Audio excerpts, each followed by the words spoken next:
Hey, good morning, all. Thursday, July 1st. Finally, July, Dan. Finally, we have made it to Finally. the great month of July. And Dan, this is a day that a lot of people look forward to. July 1st. I mean, they mark it on their calendars. They say to themselves, that's coming on Thursday in 2021. They know the day. That's partially because they're from Somalia, and this is Somalia Independence Day. In the United States, we celebrate that on July 4th, but in Somalia, they found their independence on July 1st, so it's a big Independence Day. The other reason people mark this day is because it's producer Dan Deitrich's birthday, so happy birthday to you, Dan. Thank you. Thank you. Tip of the hat. To me and the Somalians. How are you going to spend this birthday of yours? We're going to get up to the lake and hopefully be in the water a lot because it's real hot. And kayak a little bit. What year of July on July 1st were you? 83. 83. So, yeah. Is that a day that when you go back and look up July 1st, 1983, other important things happen on that day? Do you happen to know? I don't know. I've never dug that deep. Really? You've never Googled your birthday? Oh, friends, family, neighbors, maybe country, someone in the comments could come up with some fun facts for me during the hour-long podcast when the host is rambling on. You could find your way to a fun fact about 1983 and July 1st. It's probably one of those days that you're like, oh no, I remember. I just didn't know that happened on the day I was born because I was busy that day. Yeah, I was being born. Yeah, I mean, to mark our age differences, I totally remember July 1st, 1983. It was the summer before my senior year in high school. My birthday's coming in just 4 days on the 5th of July. So I was gearing up and, in the heart of, a junior in high school, probably driving around doing reckless summer things that you got to do back in the 1980s. But happy birthday to you, and may you be. Do you know this little blessing? I don't know if it's Irish or Scottish, or otherwise, but it's may you be born in a casket made of 100-year-old tree that was planted today. Wow, I like that. Isn't that poetic? Yeah, like you're gonna get to live another 100 years because the casket. That sounds like a bit much, but. Seems a little thick, right? No. Yeah. Like, really? Do I want to be 140? I don't know how long ago that was. How long ago was 1983? Is that 38 years? Yeah. 38 years. 38 years. Wow. Did you ever think you'd live to be 38? When I was a kid, I was like 38 is ancient. So I. Totally. Are you your parents older than your parents when you were born? Oh yeah. Well past that. That's weird. Yeah. My parents were older when I was born, so it was like I was in my 40s before I hit the age of like, oh, this is when my parents, became parents, and then everything, because your frame of reference for your own life sort of gets marked by that. Yeah, and growing up, you think that adults have it all together, and then you get to adult age, and you're like, boy, we're running the world. Is this okay?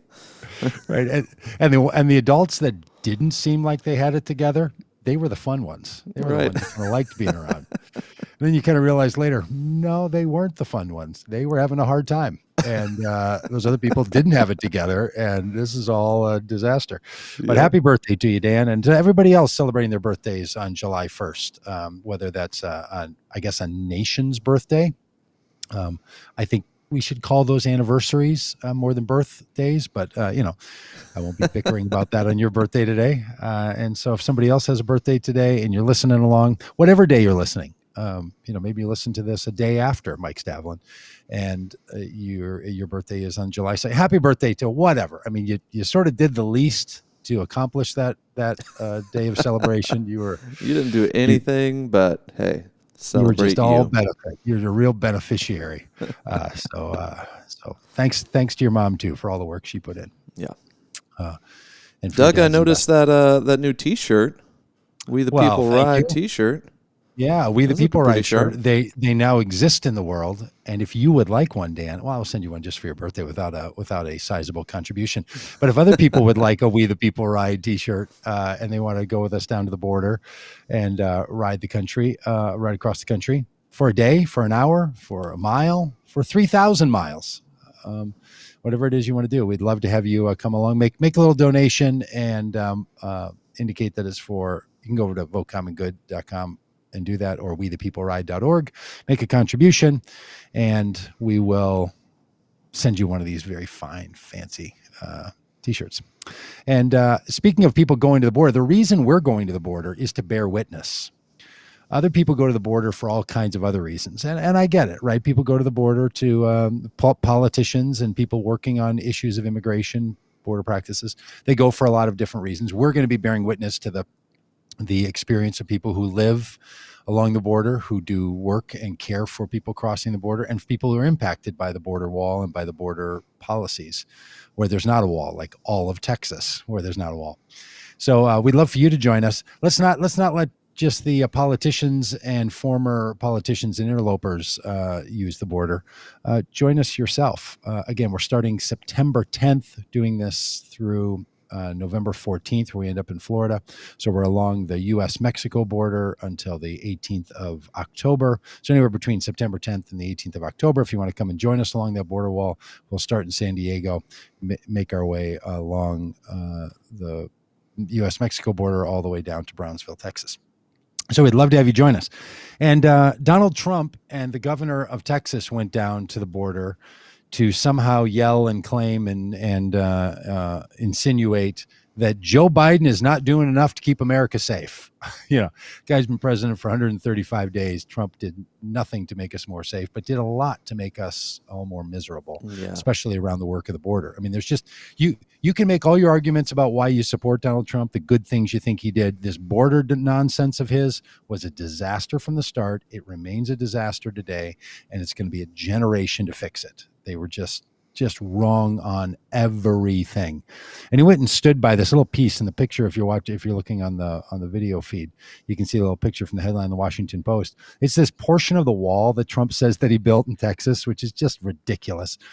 There's 800 miles of border between the United States and Mexico that follows the Rio Grande River. That's the demarcation. The legal international border is the Rio Grande and how it rolls.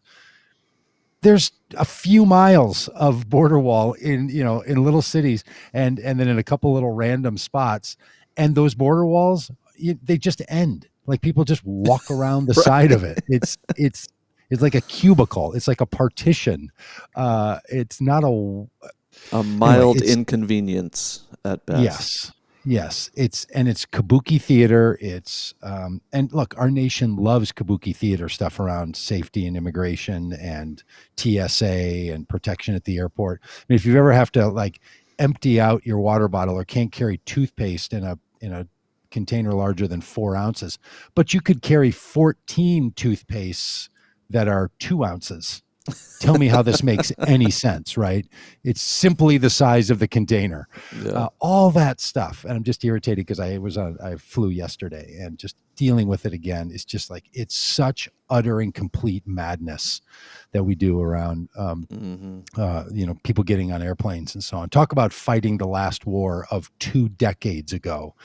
Well, that's what the wall is all about. It doesn't make any sense. It interrupts, it harms. So Donald Trump went down there with the governor of Texas to try to, put on a show, tell people that he really did a great job. And it's Joe Biden that's actually making us unsafe. People don't feel unsafe because of our border practices unless you're trying to cross the border. The people who are unsafe are people that are in harm's way, the people that are struggling, the people that are doing all they can to come to the country that would take your poor and your broken who long to breathe free. Those are the people suffering. The huddled masses. It is something else. Huddled masses that now we just say, let's separate you from your families. Hey, and by the way, we talked about this a little bit on Monday in the podcast when I did that interview, which I still can't stop thinking about. If you haven't listened to Monday's conversation with 2 of the people that were part of the fast for Vigil, and we talked to Laura, and she's an incredible story. Can't stop thinking about it. But just how family separation is something we still do in this country every time we deport parents of kids, that somehow we think the world is made better by taking the one person from the family who overstayed a visa or crossed without legal documents, and now we separate them from their Right. family for the rest of their life, because there's no Yeah. way to remedy this. It's just utter madness. It's not And only on the back. Donald Trump made it worse, yes, but every politician who's been at the federal level for the last 40 years has a finger of responsibility in this thing. Right. Yeah, and it's just odd that the party of family values champions this hard-lined, well, you broke the law, you reap the consequences. Doesn't matter if it rips your family apart for the rest of your life for, a minor infraction. Yeah. It's a system we made up and we can change. Like, we don't have to. Yes. Yeah. We don't even have the laws that exist aren't even legitimately framed laws. They're actually policies. They're not law. I know this becomes something that people don't know how to talk about, but when someone crosses a border without documentation, whether they do it at a port of entry or they do it somewhere else, they're not technically breaking the law. They're actually violating border policy, which is slightly different. When you talk about breaking the law, that's what the chief operation officer of the Trump organization did. Broke the law. So that's why he was indicted today to be arrested. That's what Paul Manafort did. That's what Michael Flynn did. That's what Michael, what's his lawyer's name? Michael Cohen did. That's what George Papadopoulos did. That's what Roger Stone did. That's what all the people who've been indicted at a federal and state levels have done. That's breaking the law. Crossing a border is violating a border policy. So what they say then is, hey, you can't stay here because you didn't do it right, so you have to go back. That's why we don't put people who cross our border without documentation in jail in the United States. If they cross the border without documentation and then steal a candy bar from the 7-Eleven, that is a crime for which they could be punished by the statutes of the law and have a criminal penalty for stealing. Crossing the border, you don't get that. So this idea that you're going to punish people for not following the law, technically and legally and importantly, it's not violating the law. That's why there's a return to your country of origin practice with Border Patrol. What we need to do is put in place practices and policies and laws that allow people to cross the border and stay here and not have to be kicked out when they get caught for being here. It's I guess it's not quite akin to sneaking into a movie, because I don't know, they might get you on trespassing charges or something if you sneak into a movie, but it's more like that than it is stealing the film. It's like being on it's less than trespassing, because that's actually even a law. So there's a lot going on. Well, the governor of Texas said, we can't protect our borders and we can't do it, so we need all the other governors to help us. So then the governor of South Dakota decided that she was going to take money from a billionaire in Tennessee to fund the National Guard from South Dakota to go down and help Greg Abbott figure out how to protect the border. None of these people are calling for comprehensive border change. What they're saying is we need to send the National Guard from South Dakota, paid for by a billionaire in Tennessee, as private mercenaries. I mean, it is talk about, which likely is, by the way, if you haven't followed this news story, that's likely a violation of the law to fund a state National Guard with private funds from a funder from somewhere else with the explicit direction that this money's now going to be used to send them to protect our border in Texas, of all the places. I mean, I thought Texas could handle it itself. Well, and by the way, you come with us, you get along the border, you're going to find out all of this stuff should be worked out, negotiated out, as it has been for hundreds of years.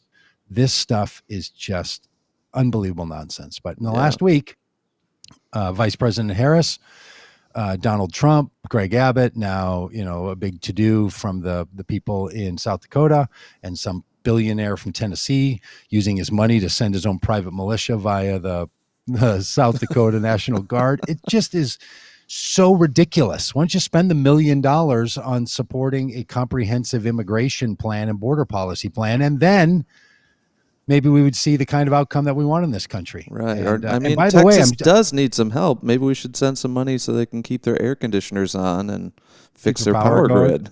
Yeah. I mean, you can't protect your borders, so you're not really part of our country, according to Donald Trump, and you can't keep your power on because, is Texas a failed state? Of course not. This is what they're talking about. This is what they're trying to gin up, right? Is that somehow they're these freedom fighters protecting, which is the reason that you want to be out of power. Now, why Greg Abbott, the governor of Texas, wants to act like he's incompetent, I don't understand. Normally, you wait till you get out of power and then you say that the other guy's incompetent. You don't start yelling, this isn't working, our governor can't handle it, when you're the governor. Right. But this is why we want to go down there as well, right? Because, look, everyone save a few listening to this hasn't been to the border. Most of us and everywhere else in the country, we haven't been to this or the U.S.-Mexico border unless we were just crossing in, for a tour group or something.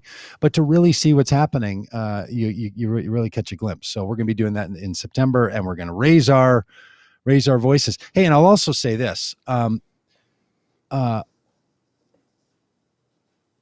What was I going to say? Because now I see that Vince just popped up a TV commercial, the first TV commercial in the 1941 era. Now I just can't help but see. I got to turn the comments off. I should just. Well, I'm loving this from Vince. Apparently I share a birthday with Princess Diana, Carl Lewis, Dan Aykroyd, David Duke, great, wow. Deborah Harry, and Pamela Anderson. So, Jamie Farr too. Yeah. Hey, how about that? That's a group. What's your sign, man?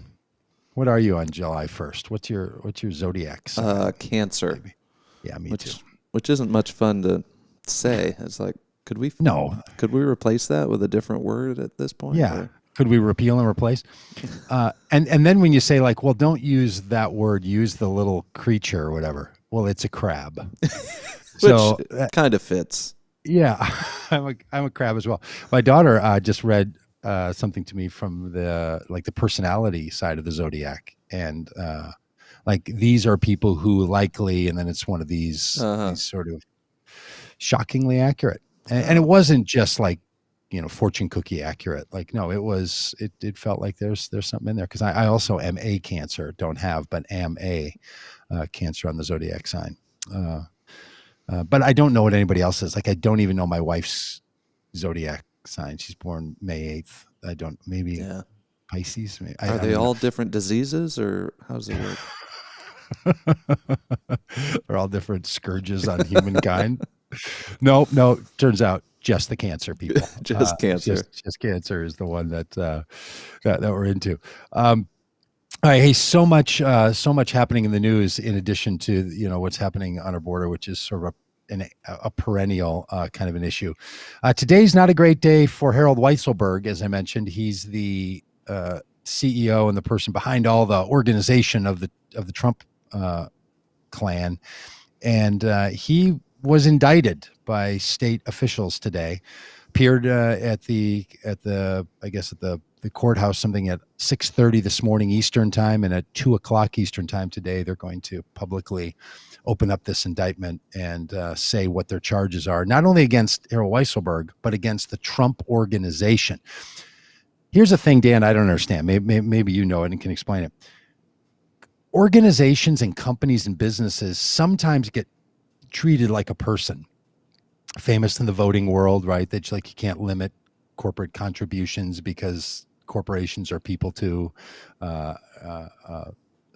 Mitt Romney is famous for having tried to argue that point, that they are collectives of people. But apparently an organization can be criminally indicted, which is what's happening today, the Trump organization.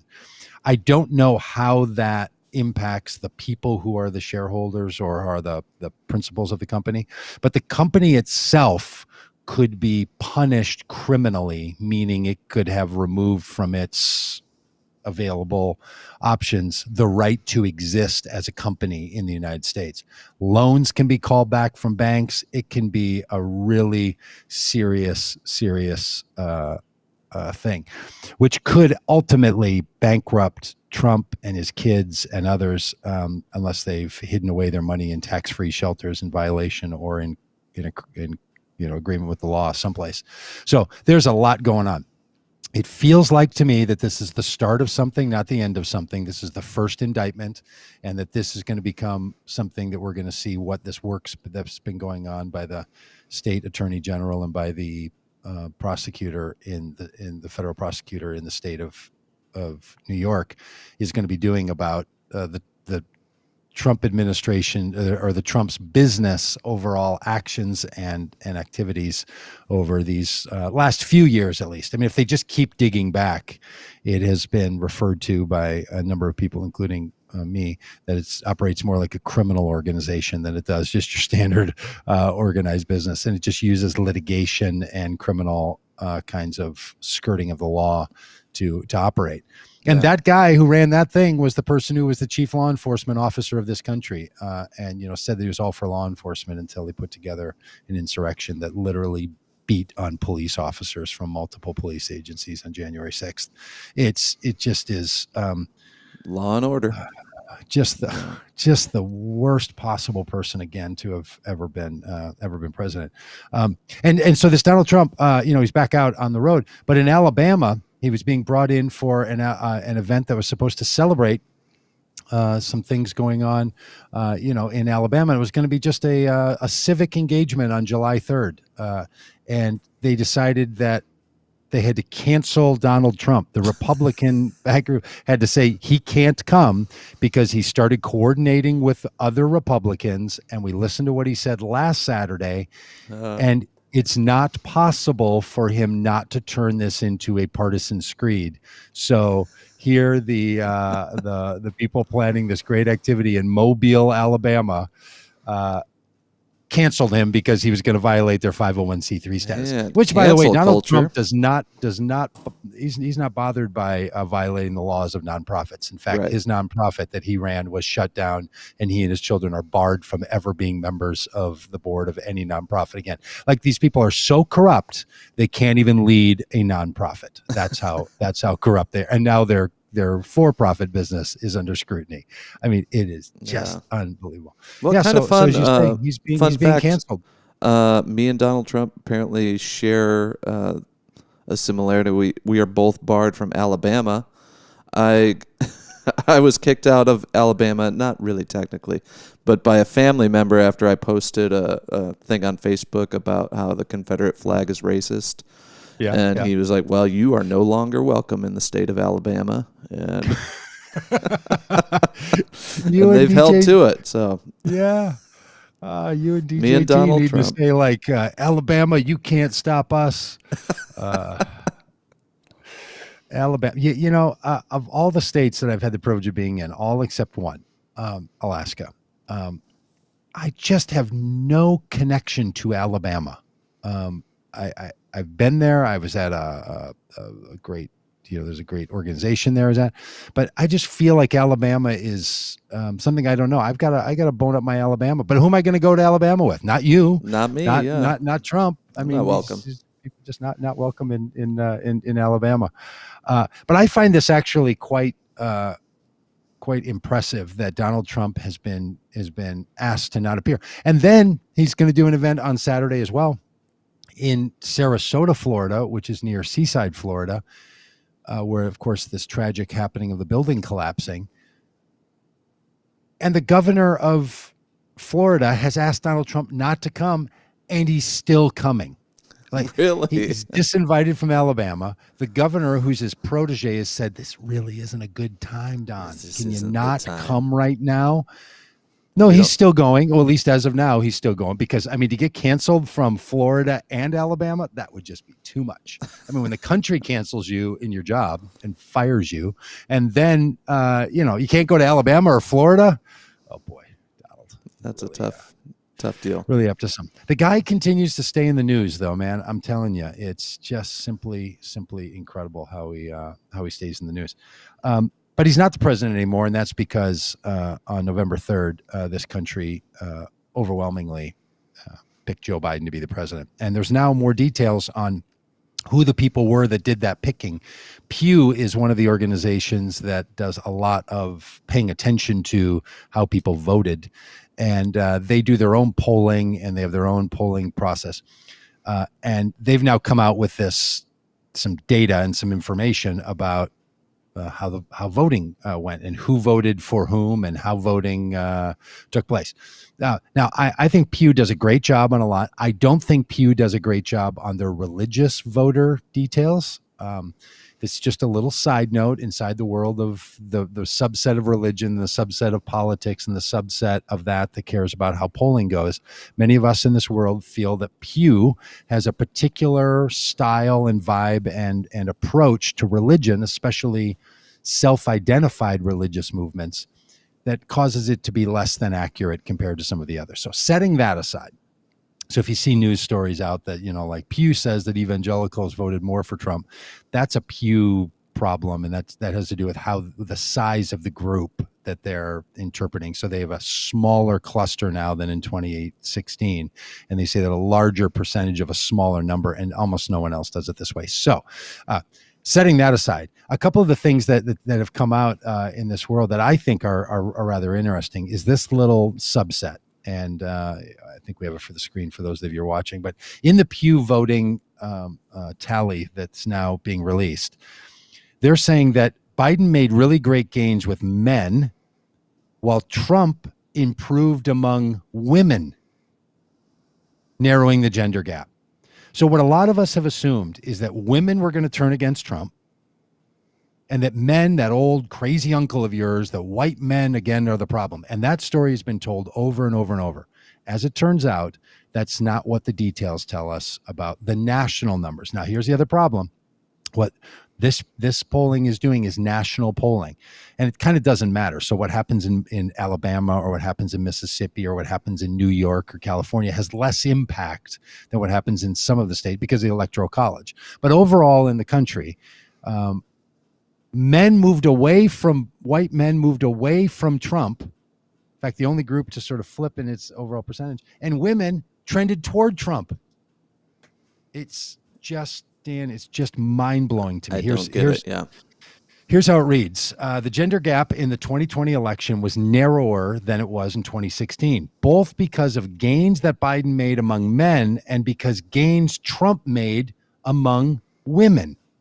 In 2020, men were almost evenly divided between Trump and Biden, unlike in 2016 when Trump won them by 11 points.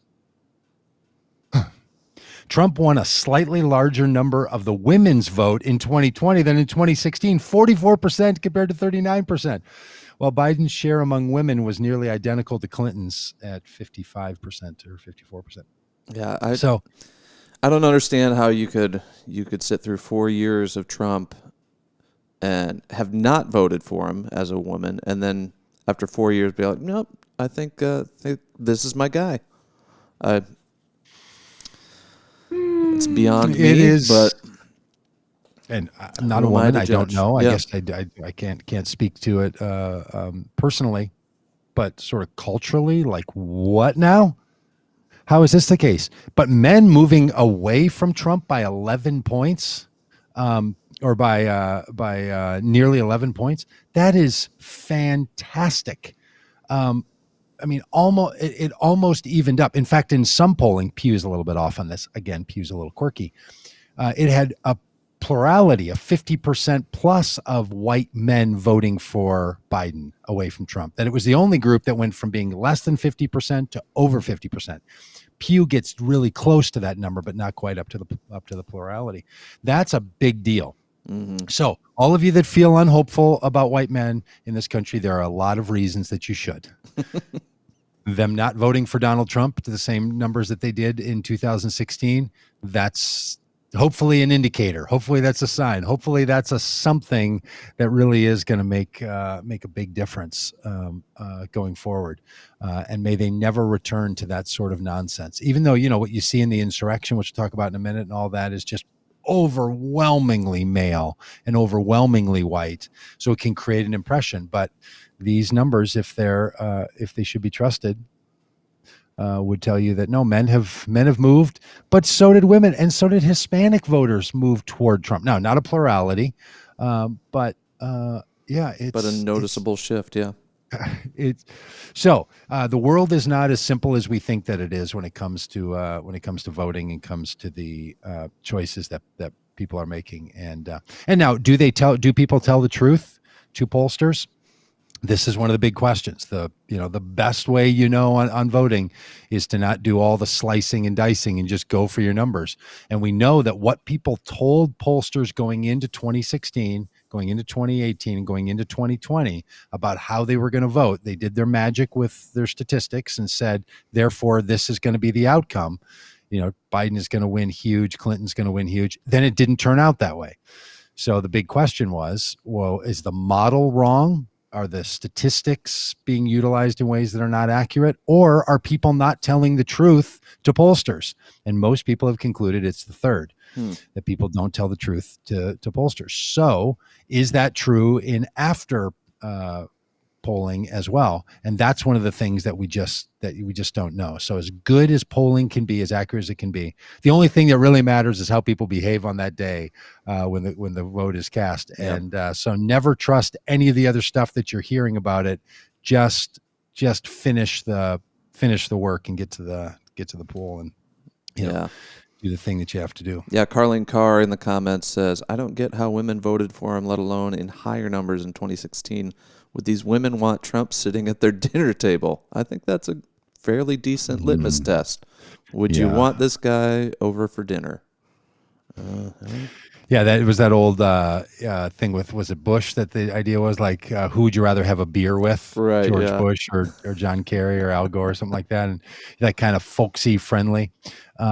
Yeah, but there's a lot of people who just give up on politics and they're like, I want a hard nosed person that's on my tough side. guy, Yeah. Like, I don't know, people are like, well, I wouldn't want my plumber over for dinner either, but when I need to get my plumbing fixed, I know who to call.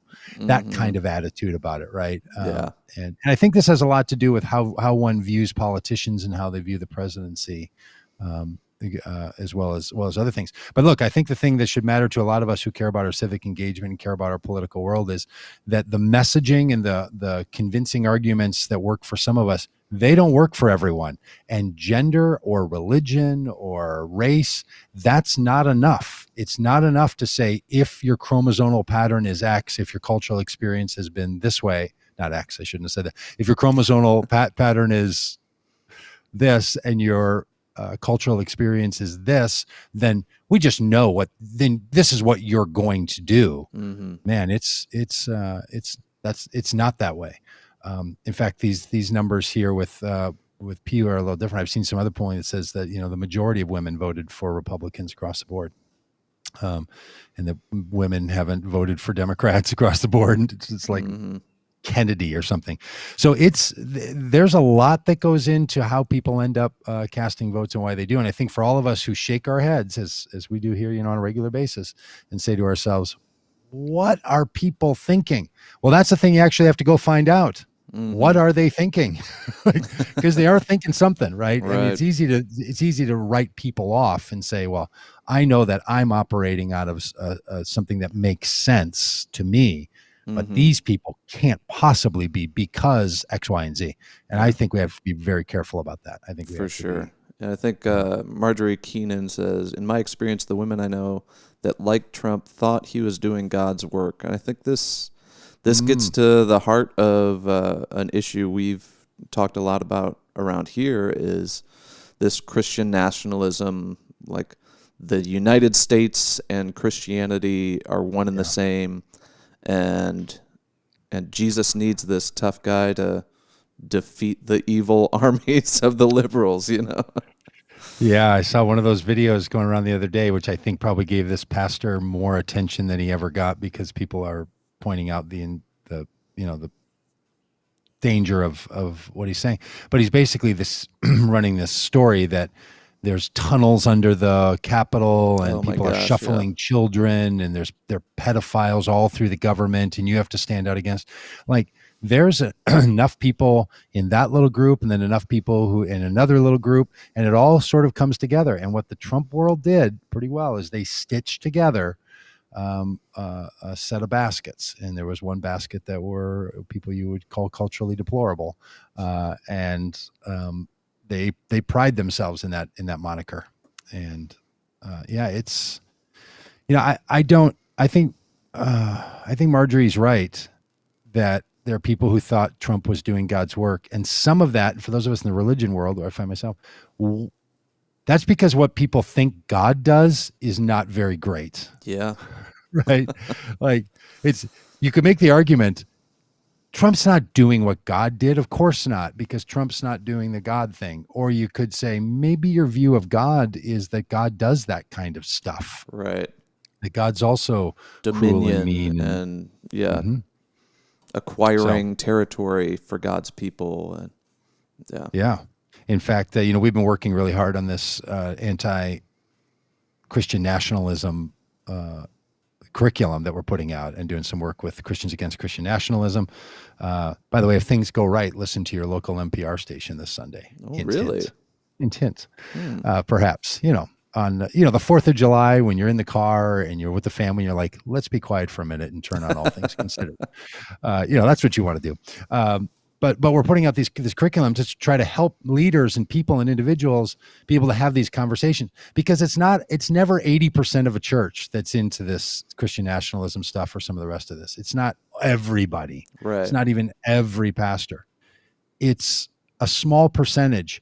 But as we all know, the most powerful seed of all the seeds is the mustard seed. And it's the smallest, yet when it blooms, all the birds can feed off of its leaves.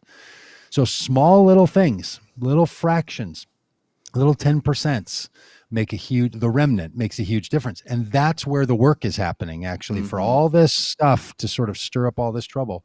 It's the small fringe sides of lots of these churches and lots of these communities. And I think for a long time that little fringe was given space within the church, and sort of, scoffed at, like, oh, okay, we don't think that, but you do your thing as long as you do it on a Wednesday night. And then it slowly has been allowed to spread like that mustard seed. Like, if you don't come out and say, like, no, this isn't Jesus, this isn't the theology we believe in, it's allowed to fester and grow and spread, and then you have a January 6th insurrection. And the thing that a lot of us in activism world, there's a couple of these little sayings that people really love that I do too, and I say them all the time. One of them is, when a social movement happens, it seemed impossible until it became inevitable, right? So if you feel like what we're calling for today is impossible, once it happens, you're going to look back and say it was inevitable, right? These are the chants for you. That works no matter what the issue is, right? A violent, hostile takeover of Christian nationalists of the Capitol seemed impossible until it became inevitable, right? Yeah. So the idea isn't that only the good ideas move with movement theory and sort of happen. And the other is this phrase: first they ignore you, then they laugh at you, then they fear you, then they accept you. It's this sort of axiom inside of social movements. So if you're being ignored, hang on and just know the next thing that's coming is people are going to mock you. They're going to laugh at you and think that you're a fool. Then they're going to realize you're not a fool, and then they're going to fear you. And after they get done being all afraid of you, then ultimately they're going to accept you. Well, this is what some of us are afraid of is happening with this movement, right? People said, I'm not paying any attention to these voters and these people. And then we looked at them and kind of joked them off and laughed at them, whether they're in churches or in political worlds, and think that stuff is just so bizarre. Ha ha ha. Here's a funny meme. And then it's like, oh my gosh, they're everywhere. This thing is infiltrating with, well, what's the next part of that stage? Acceptance of it. So at what point do you break that, cycle? Because with a lot of this Christian nationalism stuff, a lot of what's thrown into the jambalaya. What's the stuff you eat in New Orleans? Jambalaya? Jambalaya. Because jambalaya is like a stew where you put lots of things in. The jambalaya that is QAnon, it just takes all the conspiracy theories and just throws them all together into one big pot and lets them all stir up and sort of, soak in each other's juices, one might say. Well, that juice stuff. That Q Juice. Oh my gosh. Q Juice copyright 2021. Doug Pagitt, Dan Deitrich. Anybody tries to use it, we're gonna pull this out. Somebody call our lawyers and get a copyright on that. All the Q juice that this stuff is resting in, that's what this is where the fear is, right? That you say like, and this is what people say, when they're more sophisticated on MSNBC or CNN or these places, they'll say like, hey, we can't allow this to become normalized. Well, there's a process actually by which normalization happens, and it tends to be ignore, laugh, fear, accept. So don't laugh at this stuff. Don't ignore it. Mm-hmm. Now, I also sound like all those people that, run around like with some kind of a fundamentalist attitude. Like we have to stop every single iteration, every time someone says anything that, because you can't allow this to even be spoken. Well, yeah, we can't do that either. There's a real balancing act, but in your own family, in churches, online, in grocery stores, with neighbors, just keep this stuff going so that it's seen as horrific. And maybe this is back to an hour, I have 45 minutes ago, me complaining about TSA and their toothpaste. Maybe this is why they keep the signs up that say never forget, and they're like, we're just not going to let people hijacking our airplanes become normative, and we're going to keep the pressure on all the time, which is why we need this January 6th commission that was going to be bipartisan between the Senate and the House. And the Senate said no. So then they take it just over to the House, and all but two Republicans, one Adam Kissinger and the other Cheney. What's her first name? Thank you, Liz Cheney.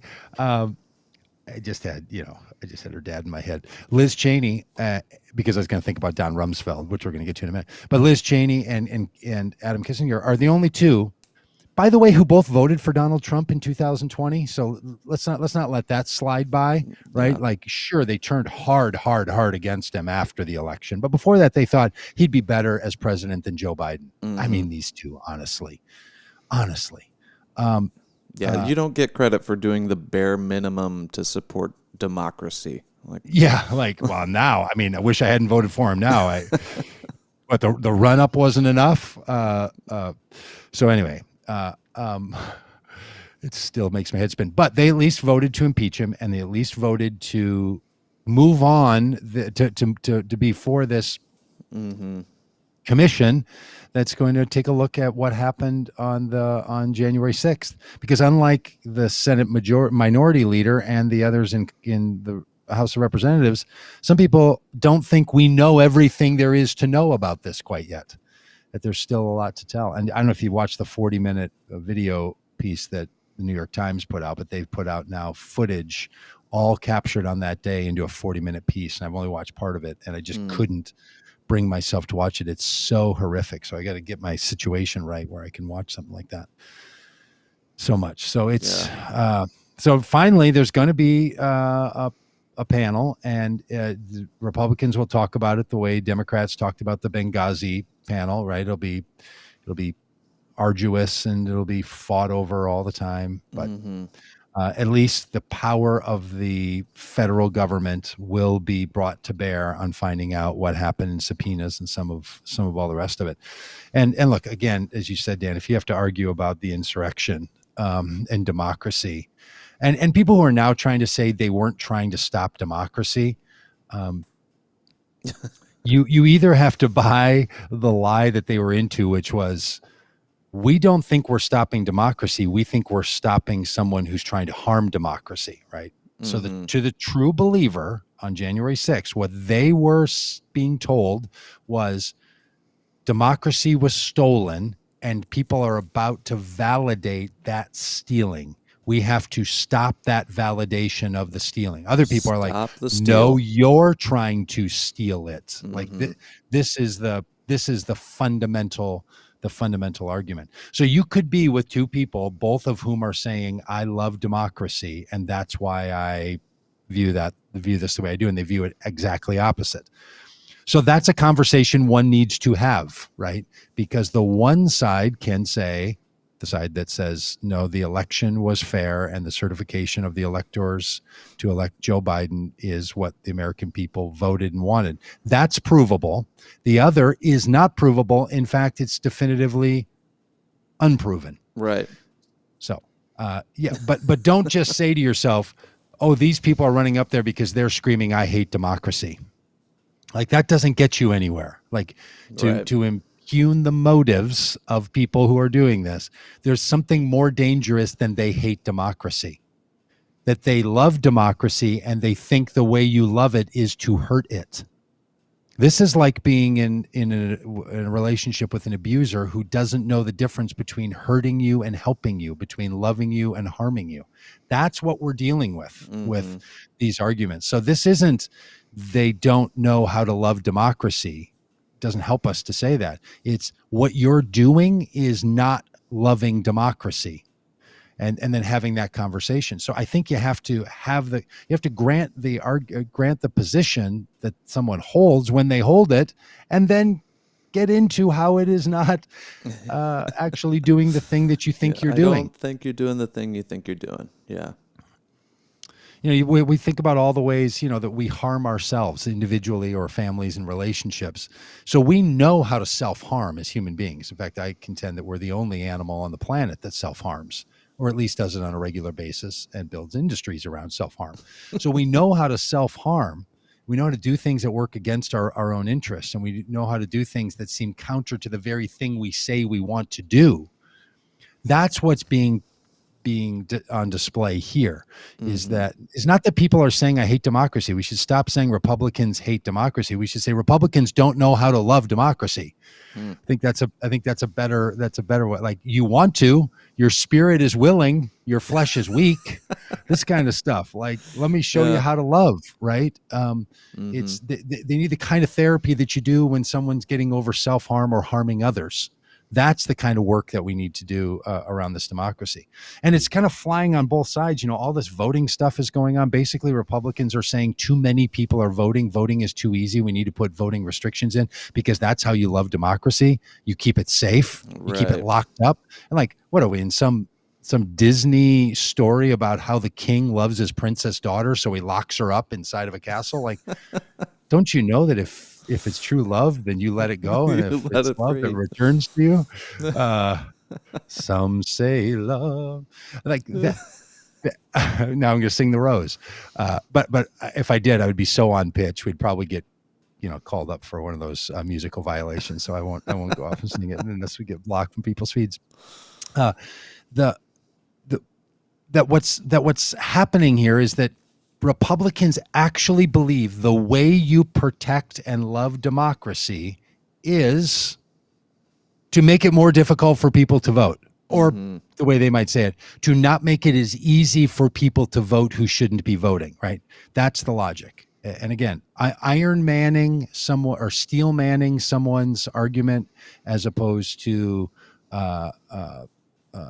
what's the other phrase? Straw man? Straw man. Thank you. Straw man, like setting up a straw man. Here's what you believe, and it's horrible, and then you tear it down. No, you build up the other argument as strong as it possibly can. Steel gird that thing. Make the argument better than the person who holds it would ever have thought they could articulate it. And then go after the argument. Because when you're going after the weakest part of someone's argument, no one's motivated by it. You always go after the strongest part. Yeah. So what Democrats are trying to say to Republicans is, hey, your view of protecting democracy by making it harder for people to vote is not a good way to protect democracy. The better way to protect democracy is to make it more open. Because people who want to put all these voting restrictions in, try to stop democracy, are saying to people like us, you don't love democracy because you don't even want to protect it. You just let people just run all over it and do whatever they want, and there's no protections, and people don't even have to show an ID to vote. Like, they're saying, like, you're the one that doesn't love it. If we would both agree, okay, I think you begin with the idea that you love democracy. And this is hard for some people to get to. They can't even get to the point where they believe that somebody else's intention is a good one. Once they get to the point where you say, yeah, okay, you say you want the best. This isn't the best. Right. right? Like you say you want this child to, is a metaphor, you want this child to grow up to be healthy. And yet what you're feeding the child is actually calorie deficient, harmful, rotting their teeth. So, because you love your child, let's think about this diet for a little child as opposed to this other diet. Because you love your child, Right. not you must hate your child because look at what you're doing. That's not how people are motivated. Republicans who are supporting all this limitation and the same stuff on the border because they want to protect the country. They just have it so fundamentally wrong about how you go about doing this. And what's maddening, Dan, to me about this is what Republicans say about every other issue. If you love the economy, let it run free. If you love America, reduce restrictions. Then on some issues, abortion, voting, the border, they just switch sides. More walls, more restrictions, more limitations. Yeah. So this is what makes people start to think, I think you're running fast and loose with, the thing. But look, we all do this all the time. We switch sides very nimbly. It's one of the things the human brain is quite capable of, right? Sometimes mid-sentence people can do this very thing. If you diagram the sentence, you see it. So what we need to do in all this stuff around the insurrection is, attacking the Capitol, that was really, really bad. There's no part of that's how you love democracy. It's like someone abusing a loved one and saying, well, I'm just showing how much I love them. That is not how you do it. And getting to the root of why do you believe that was the way to demonstrate your commitment to and your care for and your love of, man, that's what we have to get to. I think that's true, but I think many politicians or people in power are using the average person's love of democracy, love of country, patriotism, and weaponizing that for nefarious reasons. So there's no pro-democracy justification for making it illegal to give someone water in a voting line. Like that's you can't mistake that for anything other than it is. But they sneak it in alongside the we want to protect from voter fraud play, and that works for a lot of people. Yeah, absolutely. We want to make sure the people that can legally vote do vote, and so it's sort of, yeah. Okay. So let me play the other side of this. There's people who would say, there's no way you could say you love democracy and yet you want someone to walk up and vote without showing any identification of who they are, just having a friend standing next to them saying, I validate this person. So this argument of voter ID, right? Like, how can you love democracy when there's no rational reason why someone can't bring a basic form of identification with something that identifies them? So why do you want, like taking the extreme of water within 100 feet, which is totally ridiculous. And I will again choose to violate that if I have the chance anywhere. There are people who make that argument like, look, you can give people water 150 feet. You can give them water 200 feet. They can walk their water bottle up. We're just saying you can't approach anyone within 100 feet for any purpose, even giving them water. You just have to do that 200 feet back, not 100 feet, right? Now, I'm not supporting that argument, but that's the argument. Just like you say, well, there actually are a lot of reasons why someone doesn't have an ID and they need to have something else that a person can do to overcome the fact that they lost their ID. You don't know how many people lose their IDs or have an expired ID. Like that is they might have one driver's license and if it's expired, they can't use it. So no, I'm not saying just let randos come up and cycle through and like, here's my buddy, ha, ha, ha, let's go ahead and vote. That's not why it's in place. That's the accusation made about people who don't want voter ID, but that's not what it's about. So I don't know. I think there is a way in which even the laws that people are putting in place, we shouldn't just write all of them off as if there's no validation. I think what we need to argue is that's not a reasonable restriction. right? Like Yeah. that's not a good one. You know, like nobody wants people voting 20 minutes after the polls close, right? And none of us call that a voting restriction. That after 8 p.m. or 7 p.m., wherever you are, on voting day, if you haven't voted ahead of time, you don't get to vote after the fact, because no one is suggesting that voting after the fact is an unreason not being able to vote after the fact is an unreasonable burden. So we've all agreed, okay, there's some things you can't do. You Mm-hmm. can't vote after a certain date and time. Then you start walking back all these kinds of rules. I think we need to listen to all of them and really push on what is it that we think we're actually protecting here with any of the adjustments or laws that we want to put in place. Like, why do you think limiting the number of drop boxes is a good idea? Shouldn't we have more drop boxes? Right. Well, people are going to add things in there and they're going to put, like, no, we have other ways around that, right? Like, I get that that's what that's what your fear is. Because see, here's this is my basic point.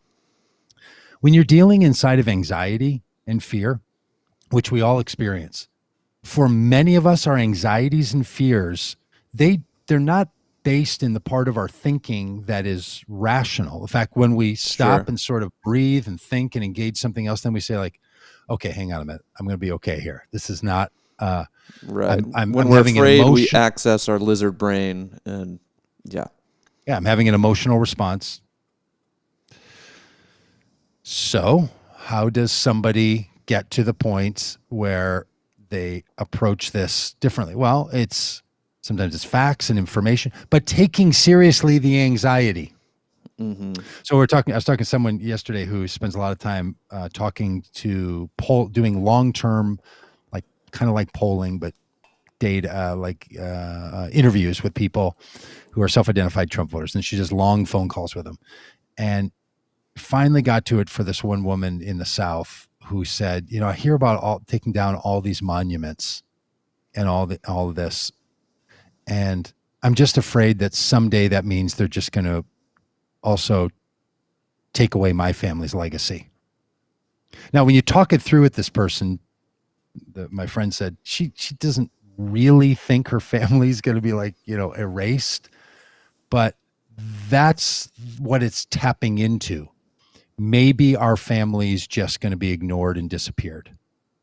Now, in this country, we don't tend to think like that, but lots of places, families do just disappear. Like, people are just captured. They're called the disappeared. Like, go to Guatemala. That's part of the reason people are trying to get out of the country, because that's a fear that's not irrational there. It's very rational. But in this country, you're like, no, that's not going to happen. No one's going to come and move your family off your street the way they're moving out a monument.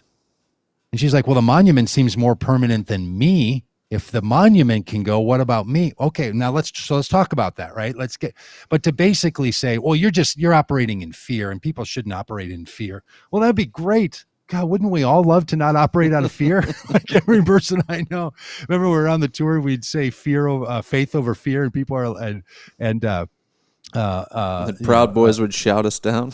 yeah, and they would say the same thing, like, you're trying to drum up fear, and so yeah, wouldn't it be great if we all didn't operate in fear? But because we all do, then the way to approach this is with more significance, with more legitimacy. Not saying every argument is equal and the same, but to each person, an argument is powerful because it's powerful to them. This is what I've learned in my adulting, is it kind of doesn't matter what the power of the argument is in the abstract. It's what's the power of the argument in a person.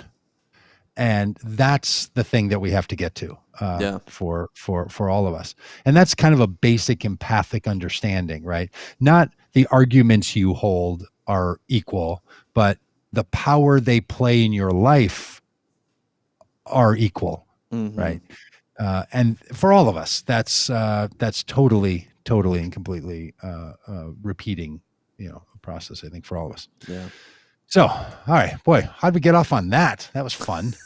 Hey, it's Thursday, July 1st. To all of you from Somalia, happy Independence Day. To the Deitrich family, happy Dan Day. And to the rest of us, just happy good old Thursday. And we'll be back tomorrow with the astrophysicist Paul Wallace, where we talk a little science here on the podcast. So thanks for being with us. Share these widely, share these broadly. Tell friends, family, frenemies, everyone that you listen, and maybe they will too. And happy birthday, Dan. We'll see you all tomorrow. We'll see y'all.